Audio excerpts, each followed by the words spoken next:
Welcome to another in a 5-minute chess nutshell. Let's have a look at the game Johan Salomon again against Maxime Vachier-Lagrave. This is in Tradewise Gibraltar, round 3. E4, we see a Sicilian defense, and we see the bishop b5 variation. It's the Moscow variation, bishop b5. Knight d7, c3, white aims to construct a center quite quickly, like a kind of Roy Lopez. Pretty standard move so far. Bishop going to c2. b5, this has been seen before a little bit. a4, trying to undermine the queenside pawns. C takes. And now bishop e7. Not worried at the moment about this b5 pawn because e4 is under fire here. White castles, black castles, b3. It looks logical to reinforce these central squares. Rook c8. Bishop b2. Now, a surprising move, you might think. Guess what MVL plays in this position if I give you 5 seconds, starting from now to pause the video. Okay. Rook takes c2. Yep, an exchange sack for a pawn. What else does it offer? Bishop c6. Queen a8 is on the cards. Rook c1. Queen a8. This nice battery on the diagonal. Is this really that important?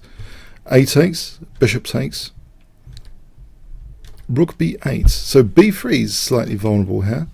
Knight a3 hitting the bishop. The bishop returns for that lovely battery.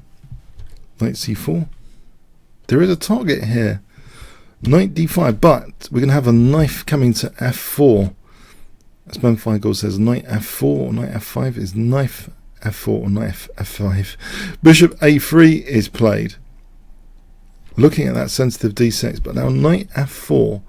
So dangerous threats here for white. White maybe should have played rook c3 exactly in this position. Rook c3 seems to be with perfect play. Maybe this is going to be fine for white, but we have rook a2 here. There's a slight downside of this configuration. Bishop d5, it points at b3 now.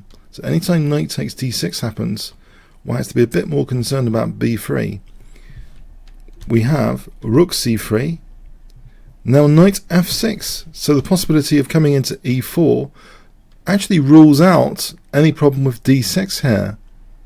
For example, well, white played knight cd2. If knight takes d6, bishop takes, this is better for black. Knight e4, forking here, and takes, forking here. Yes, it works very well. Knight f6, knight cd2. So white's been playing a defensive move here. He's got that backward pawn. Black seems to have great compensation and now plays very, very energetically. Can you see what black plays here if I give you 5 seconds? Okay. G5. Yeah. Try and tear down the defenses. This is taken. Maybe more resistance would be with h3, but it was taken. And now a beautiful move based on g2. Can you see? Bishop takes b3, threatening mate, threatening the queen.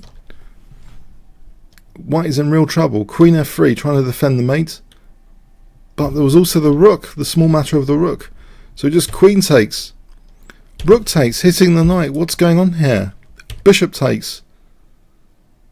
Has white restored material? Is there a punchline? There is. Can you see? Knight h5, hitting the rook, hitting the knight. So if rook takes f7, bishop takes. We have rook g4, and now f5 winning material. In fact, there's going to be another fork potentially on rook h4 with these two guys. Yeah. So f5, white resigned. A cute little game. I hope you agree. Comments, questions, likes appreciated. Thanks very much.